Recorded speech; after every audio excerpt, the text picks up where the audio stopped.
Pada tahun 1991 di kota bernama Kettle Spring, berdiri sebuah gudang di tengah ladang jagung yang luas, yang di dalamnya terdapat sekumpulan para remaja sedang berpesta pora menikmati kesenangannya itu. Dan di sana terdapat wanita bernama Jessica, yang sedang memutar kotak musik bergambar badut.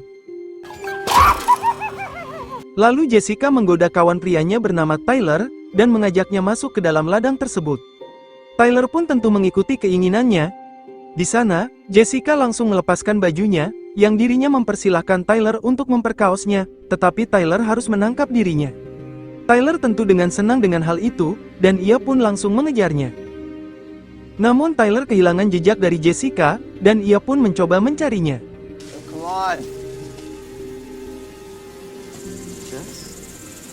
Jessica pun muncul, dengan kondisi terluka parah, dan ia pun langsung tumbang. Ia pun sangat bingung, apa yang terjadi dengan Jessica. Tetapi dari kejauhan, terdapat sesosok yang datang mengejarnya.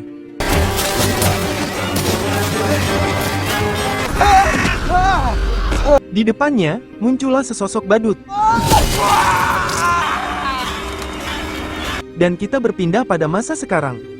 Sebuah mobil dengan trailernya yang melaju menuju ke kota bernama Kettle Spring, yang di dalamnya terdapat seorang ayah dan putrinya bernama Glenn dan Quinn, yang mereka kini akan berpindah rumah di kota ini.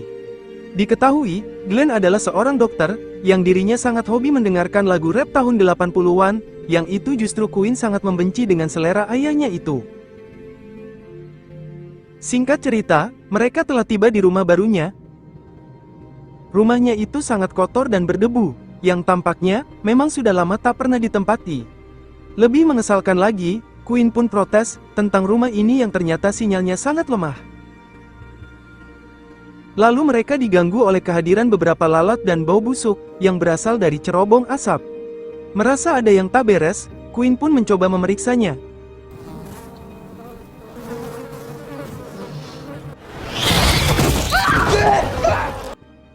Glenn pun langsung memanggil petugas kebersihan untuk membuang bangkai musang itu. Dari kamar Quinn, terlihat jelas sebuah pabrik sirup jagung yang sangat besar bernama Bay Pen, yang sudah terbengkalai. Keesokan harinya, Quinn pun berpamitan kepada ayahnya untuk berangkat sekolah, dan dirinya pun juga mengungkapkan, jika rumah ini sebenarnya sangat buruk untuk ditempati. Not a chance. Hai. Ia pun dikejutkan dengan seorang pria bernama Rustin, yakni tetangganya, yang tujuannya hanya untuk berkenalan dengan Quinn. Glenn yang kebetulan melihatnya pun meminta Rustin untuk menunjukkan letak sekolahannya itu. Kebetulan, Rustin satu sekolah dengan Quinn, dan mereka bersama-sama menuju ke sekolahannya. Quinn pun bertanya, apa hobi dirinya untuk bersenang-senang. Rustin pun menjawab, jika dirinya sangat menyukai berburu, yang memang daerah yang mereka tinggali itu daerah perladangan. Singkat cerita, mereka berdua telah tiba di sekolahannya. Sebelum berpisah, Rustin berpesan kepada Quinn untuk berhati-hati dalam memilih teman antara yang baik dan buruk. Quinn ternyata datang terlambat, lalu gurunya yang bernama Fern menyuruhnya untuk segera duduk. Saat itu, Fern sedang menerangkan pelajaran sains pada murid-muridnya.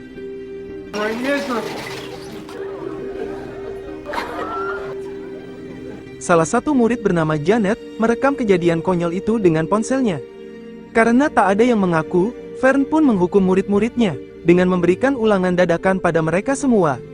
Mereka agak sedikit protes, tetapi Fern tak menghiraukannya. Tapi lagi-lagi, mereka semua pun tertawa ketika kertas ulangannya itu disabotase menjadi foto profil Fern yang konyol. Ternyata pelakunya adalah 5 orang, yaitu Janet dan kawan-kawannya, yang videonya itu langsung diupload di YouTube dan mendapatkan ribuan penonton. Quinn sendiri sangat tak tahu mengapa mereka tega melakukan ini pada gurunya. Janet mengatakan, jika Fern sebenarnya guru yang pelit dan menyebalkan, yang ia kini sangat pantas mendapatkannya. Lalu mereka mengenalkan dirinya masing-masing yang terdiri dari Matt, Ronnie, Tucker, dan Cole. Diketahui, Cole ternyata cucu dari pendiri pabrik sirup jagung Bay Pen, dan kini ayahnya menjabat sebagai wali kota. Karena pabrik itu merupakan industri yang dicintai warganya, setiap tahun warga sekitar mengadakan hari jadi dengan simbol badut bernama Frendo, meskipun pabriknya itu telah tutup. Namun mereka berlima justru membuat badut itu menjadi psikopat, dan menjadikannya konten untuk di-upload di YouTube-nya, yang kini sudah memiliki 65.000 subscriber.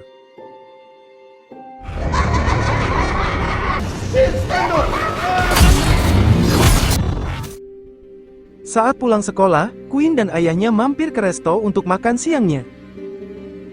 Lalu sang pelayan bernama Trudy datang untuk menulis pesanannya, tetapi Glenn meminta waktu sebentar untuk memilih menunya, dan Trudy pun langsung meninggalkan mereka. Di saat itu, datanglah seorang serif bernama Dane, yang juga akan memesan makanan. Dane pun menyapa Glenn dan Queen sebagai warga baru di kotanya ini. Lalu teman-teman Queen datang dan mengintip dari balik jendela untuk memberi kode pada Queen.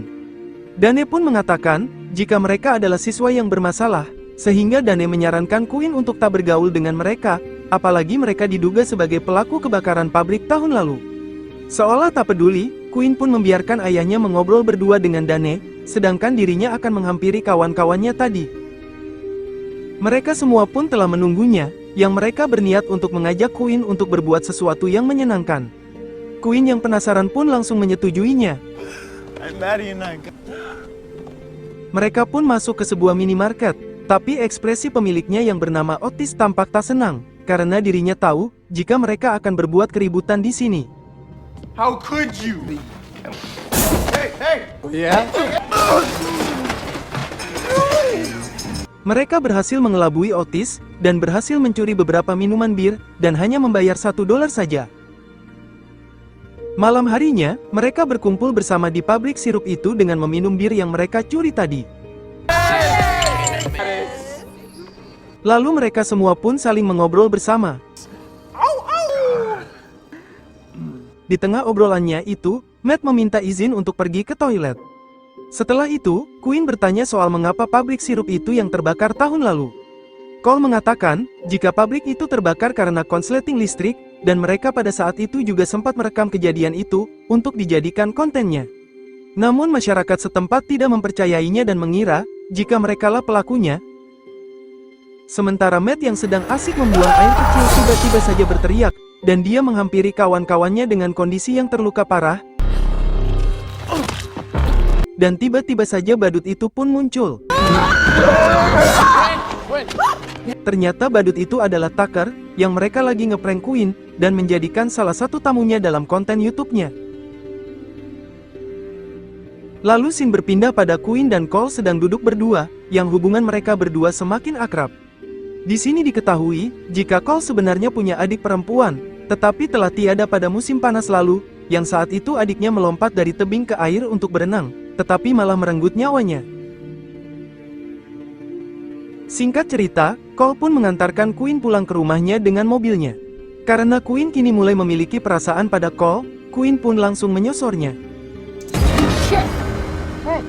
Tetapi kemesraannya itu dirusak oleh ayahnya, yang datang dengan marah-marah pada Queen, karena pulang terlalu malam.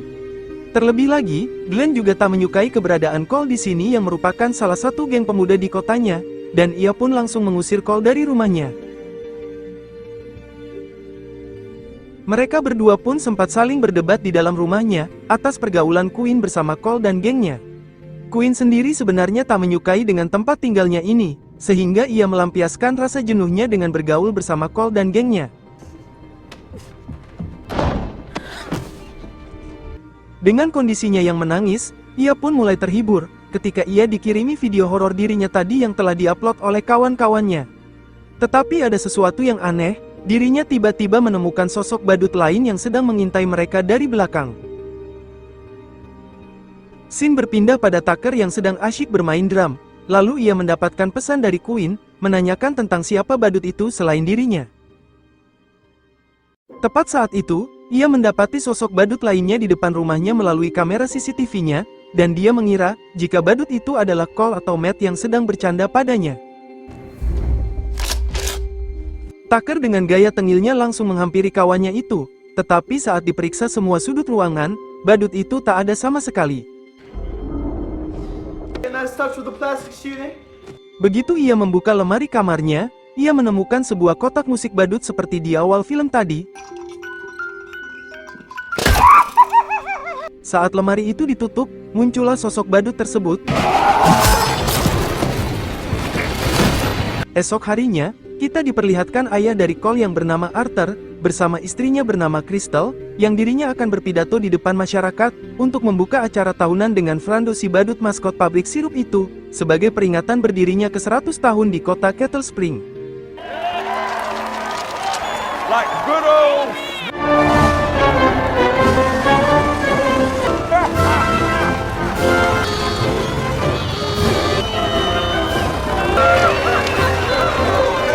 Di sana, terdapat Queen dan gengnya yang kembali berkumpul. Mereka menanyakan keberadaan Tucker di mana, karena Ronnie sendiri tak mendapatkan kabar sama sekali darinya. Tak mau mempedulikannya, mereka pun kembali membuat video. Janet dan Ronnie langsung merekam di sisi lain, sementara Cole dan Queen akan merekam di tempat ini. Lalu di parade itu, terdapat badut lain yang tak memakai baju, datang dengan memainkan bola api, yang keberadaannya itu sempat diusir oleh polisi. Bola yang dilemparkan badut itu langsung jatuh mengenai patung badut itu.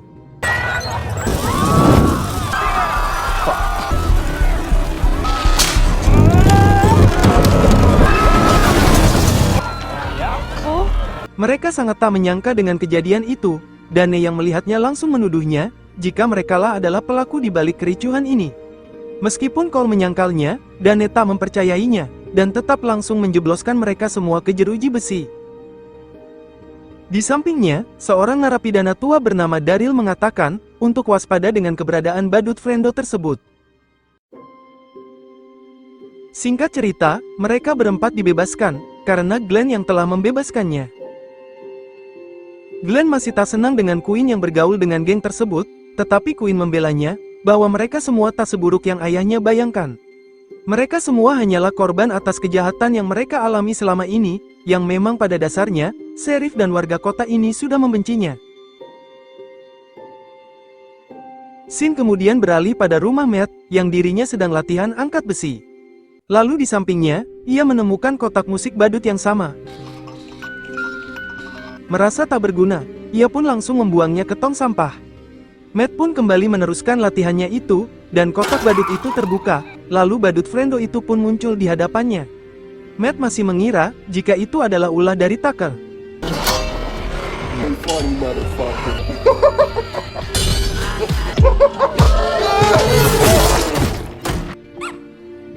Sore menjelang malam, Queen mendapatkan pesan dari Cole, untuk mengajak ke pestanya, dikarenakan dirinya akan menunjukkan sesuatu padanya. Langsung saja, Queen diam-diam menyelinap keluar rumahnya, di saat Glenn sendiri sedang tidur. Di mobilnya, Cole menunjukkan sebuah kotak musik badut, yang ternyata itu adalah souvenir dari pabrik Bay-Pen yang masih tersisa, dan ia juga menceritakan tentang kostum badut Frando yang dipakai oleh Tucker juga milik pabrik tersebut. Saat Queen akan membunyikan kotak itu, mereka hampir saja menabrak Rustin yang baru saja pulang dari berburunya. Mereka sempat saling berbincang, jika Rustin dan Cole adalah kawan berburunya, yang pada akhirnya mereka pun mulai jarang bersama lagi. Cole dan Queen pun melanjutkan perjalanannya itu. Singkat cerita, mereka telah sampai di tempat pestanya itu, yang ternyata berada di gudang ladang jagung yang sama di awal film tadi. Jadi Arthur ayah Cole setiap tahun selalu mengadakan pesta di gudang ini, yang memang pesta ini ditujukan untuk anak-anak muda di kotanya. Mereka pun bertemu Janet dan Ronnie, yang lebih dulu datang ke sini. Cole pun bertanya tentang Tucker dan Matt yang seharian tak pernah terlihat. Tetapi mereka tetap positive thinking, jika mungkin Tucker dan Matt sedang merencanakan sesuatu untuk membuat konten baru. Cole sebagai donatur terbesar dari pesta ini, langsung mengumumkan pada mereka semua, untuk bersenang-senang bersama malam ini dengan puas. Mereka semua pun menikmati pestanya, lalu Cole dan Queen pun mulai menari bersama, layaknya seperti sepasang kekasih. Kemudian Queen mengajak Cole pindah ke ruangan lain, yang mereka berpapasan dengan Rustin yang baru saja datang.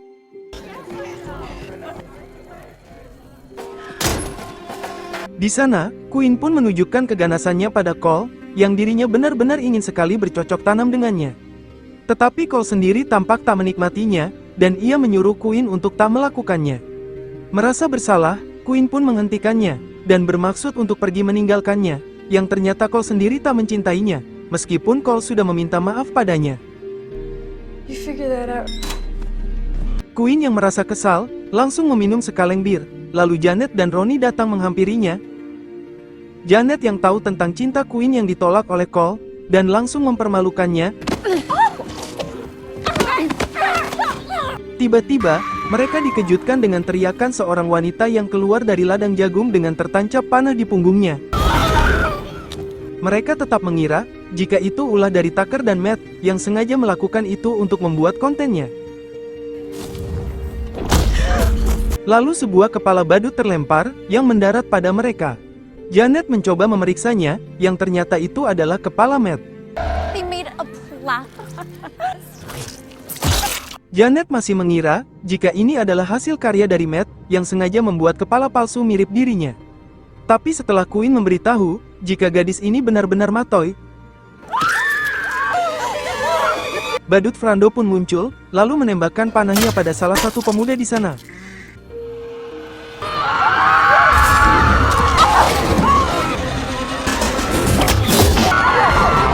Anehnya, badut itu hanya mengincar mereka bertiga saja.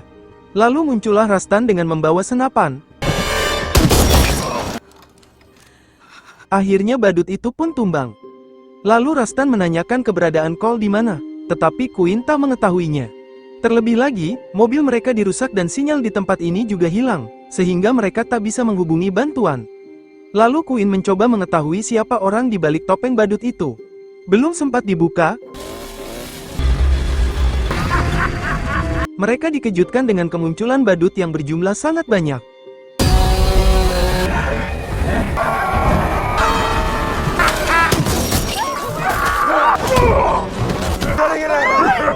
Kemudian, Cole pun datang untuk membantu, dan mereka pun langsung kabur menuju ke ruangan tempat Queen dan Cole hampir bercocok tanam. Di rumahnya, Glenn yang baru bangun tersadar, jika putrinya telah keluar diam-diam dari rumahnya. Sementara itu, mereka semua kini terjebak di ruangan ini, dari serangan badut Frando yang terus berusaha mendobrak pintunya. Janet sendiri bertanya-tanya, mengapa mereka hanya mengincar gengnya saja, yang hal ini benar-benar menjadi penuh tanda tanya. Cole menyuruh Rastan untuk tak menghabiskan pelurunya sia-sia, yang membuat mereka berdua pun saling bertengkar, yang menyangkut tentang hubungan mereka di masa lalu. Secara kebetulan, Queen menemukan lubang selokan di bawah tanah. Never mind. Di lain sisi, Glenn terus menghubungi putrinya sambil berkeliling kota untuk mencarinya. Sejenak, pandangannya teralihkan dengan kaca klinik tersebut yang telah pecah. Hello? Namun tak terduga, badut itu pun muncul dan langsung menyandranya, lalu membawanya ke sebuah ruangan, menyuruhnya untuk mengoperasi temannya yang tangannya tadi terkena tembakan Rastan, dan mengancam akan menghabisi putrinya jika menolak. Kembali ke para pemuda itu, yang Rastan dan Cole sedang merakit bom dari bensin, dan wanita lainnya masuk ke dalam saluran itu terlebih dahulu. There's one shot left. Go!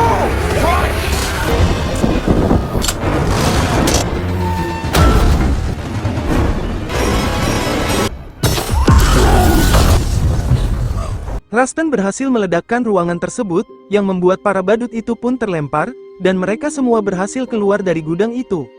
Mereka tak tahu, apakah Rastan berhasil selamat atau tidak. Tak mau berlama-lama, mereka berempat segera berlari melewati ladang jagung.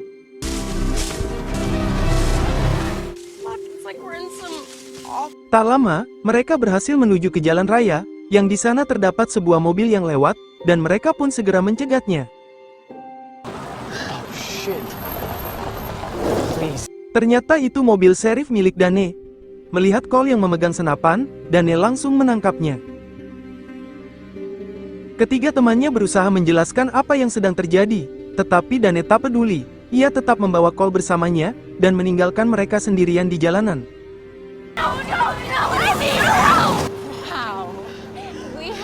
Janet mengatakan, jika di daerah ini ada satu rumah milik seseorang, dan mereka bisa meminta bantuan dari sana. Tetapi resikonya, mereka harus melewati ladang jagung itu lagi. Mau tidak mau, mereka terpaksa kembali masuk ke dalam.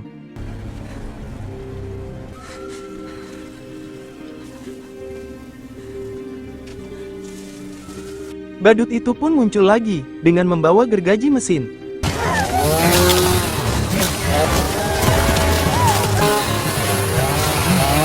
Tak hanya badut itu saja, badut lainnya juga muncul menghadangnya, dan mereka pun mengubah haluan pelariannya ke arah lain. Untuk sejenak, mereka berhasil lolos dari kejaran badut itu.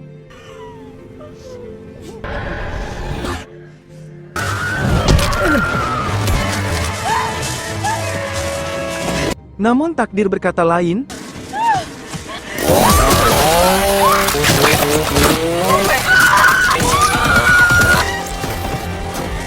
Ronnie pun berhasil terbunuh dengan mengerikan. Tak lama, Janet dan Quinn berhasil mencapai rumah yang mereka tuju, dan langsung masuk ke dalam.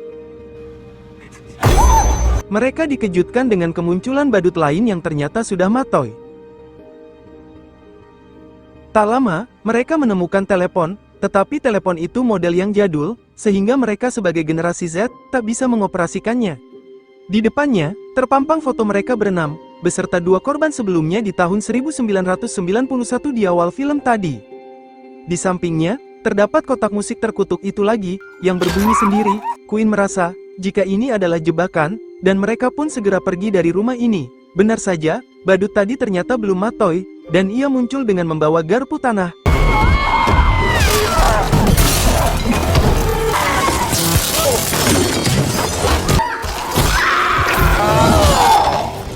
Quinn berhasil membalasnya dengan mencucul badut tersebut, dan mereka berdua pun tumbang bersampingan. Kembali pada Glenn, yang sedang mengoperasi badut itu yang sekarat. Glenn pun mencoba mengelabui badut itu yang menjaga temannya.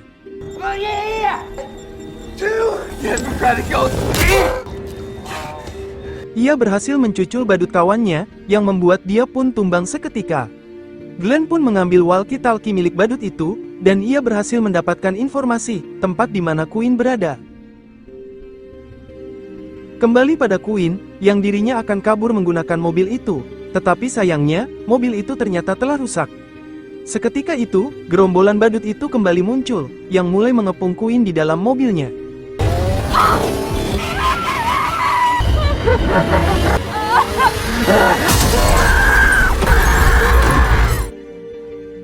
Singkat cerita, gerombolan badut itu membawa Quinn ke dalam pabrik Baypen. Salah satu badut gemoy itu pun membuka topengnya yang tak disangka, dia adalah Sheriff Dane. Lalu badut yang lainnya juga membuka topengnya, yang itu Otis pemilik minimarket, Trudy pelayan restoran, dan Fern guru sekolahnya. Kemudian seseorang muncul dengan berdandan ala Joker, yang dia adalah Arthur, wali kota ini sekaligus ayah Cole. Quinn pun bertanya, mengapa mereka semua tega melakukan ini pada dirinya dan kawan-kawannya. Arthur pun menjelaskan, jika dirinya tak senang dengan generasi anak muda sekarang, yang suka berbuat onar di kotanya. Bahkan dirinya yakin, jika kawan-kawan Quinn adalah pelaku yang membakar pabrik ini. Dan lebih jahatnya lagi, mereka sampai membuat konten psikopat, yang menggunakan kostum badut ini, sehingga citra pabrik ini mulai rusak, dan panen jagung kota ini semakin memburuk tak bisa pulih kembali. Arthur kembali mengatakan, jika generasi Quinn adalah generasi yang paling buruk, yang tak bisa menghormati generasi tua sama sekali, dengan membuat konten-kontennya yang meresahkan. Arthur pun membuka tirai putih, yang di sana terdapat Cole yang tergantung, dengan tangan dan mulut yang diikat. Alasan Arthur tega melakukan ini pada putranya, karena dosa dari Cole yang tak bisa termaafkan, yang dia adalah pelaku utama kebakaran pabrik itu, sehingga warga kota ini yang mata pencahariannya bekerja di pabrik itu, membuat mereka semua banyak yang menjadi pengangguran, yang ini menjadi penyesalannya memiliki anak seperti Cole. Penutup mulut Cole kemudian terbuka, dan Cole kembali menyangkalnya, jika ayahnya hanya beralasan saja dengan menyalahkan ulah kawan-kawannya, yang padahal ayahnya sama sekali tak peduli dengan perkembangan masa depan dari anak muda zaman sekarang. Arthur hanya membalasnya dengan tertawa, dan ia berencana akan menghabisi Cole dan Quinn, dengan membuatnya terbunuh karena bundir, agar jejaknya tak diketahui. Dane pun mulai mengeksekusi Quinn dengan senapannya.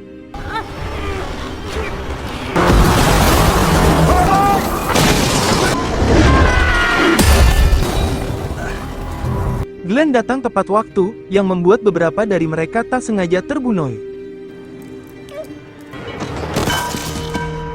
Quinn kemudian meminta ayahnya untuk selamatkan Cole. Sayangnya, ayahnya berhasil tertembak di bagian perutnya, dan menyuruh Quinn untuk segera lari. Arthur pun menyuruh Dane untuk mengejarnya. Queen pun bersembunyi di ruangan kostum badut Frendo. Sementara Glenn berusaha untuk menyelamatkan Cole, tetapi Arthur langsung memukulnya hingga terjatuh. Lalu Arthur mencoba mengendarai mobilnya untuk dipindahkan, agar Cole tak bisa berpijak di mobilnya. Tetapi besi-besi yang berserakan menghalanginya, sehingga ia cukup kesulitan. Di sisi lain, Dane pun mendobrak pintu ruangan itu, dan Queen pun segera bersembunyi. Come on out now, there ain't nowhere to run. Don't worry, Dane yang sedang mencari keberadaan Queen, ia pun terpancing dengan jejak darah dan sepatu Queen di lantai. Ternyata Queen tak ada di situ, karena Queen berada tepat di belakangnya.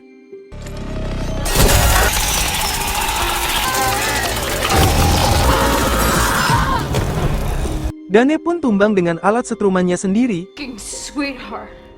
kembali pada Arthur yang berusaha menyingkirkan besi-besi di belakangnya.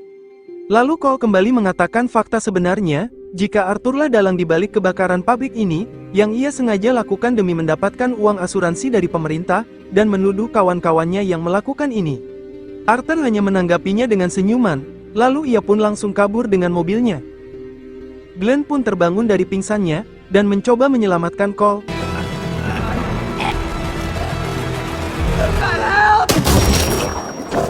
Untungnya, Rustin datang menyelamatkannya, yang dirinya ternyata selamat dari ledakan itu.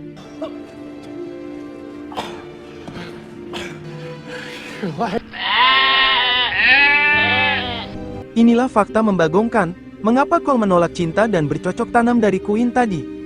Queen sendiri langsung memeluk ayahnya saja, dibanding memeluk gebetannya yang ternyata pecinta pelangi. Mereka berempat pun bersama-sama langsung keluar dari pabrik ini, menuju ke sebuah mobil milik pabrik By-Pen. Tetapi baru saja mobil ini berjalan, badut itu muncul dengan memegang gergaji mesin, yang itu adalah Fern guru mereka. Tanpa ragu, Queen pun langsung menginjak gasnya.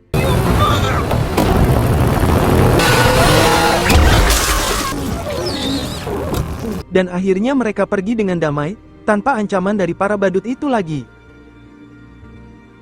Beberapa tahun kemudian, Glenn mencalonkan diri menjadi wali kota Kettle Spring, dan Queen sendiri kini akan melanjutkan kuliahnya di luar kota. Lalu Cole dan Rustin datang untuk mengucapkan salam perpisahan pada Queen, dan Rustin memberikan hadiah tongkat perlindungan diri, untuk berjaga-jaga. It's really sweet, you guys. But just Okay? Queen pun langsung naik ke mobilnya, dan berpamitan pergi pada ayahnya dan kedua kawannya itu. Di mobilnya, ia menemukan sebuah kotak musik badut itu lagi, mengingat itu adalah barang terkutuk. Ia pun langsung melemparnya keluar, dan berakhirlah film ini. Terima kasih sudah menonton alur cerita film ini yang berjudul Clown in Cornfield. Tulis komentarmu tentang video ini. Jika suka dengan video ini, klik like, share, dan subscribe untuk mendapatkan notifikasi video terbaru selanjutnya, dan semoga kalian semua diberi kesehatan dan dilancarkan rezekinya selalu.